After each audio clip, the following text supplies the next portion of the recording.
Ayun, may pa-message ang ating customer. Pasabi rin po pala na bibigyan nyo, wag na siya massage.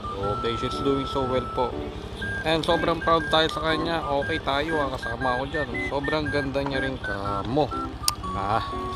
Sige, magkakaalaman. Ay, kung mariritan talaga tayo.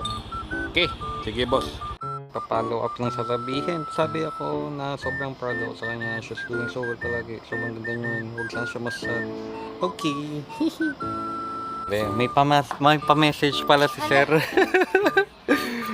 You're doing great daw. Huwag ka na raw masad. Ha? Tsaka ang ganda mo raw. Bueno, maganda naman talaga eh. Oh, di ba? Sir, watch nyo tong video ha.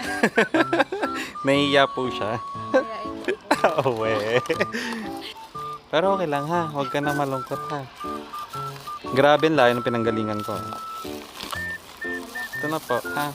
Thank you po. Thank you po.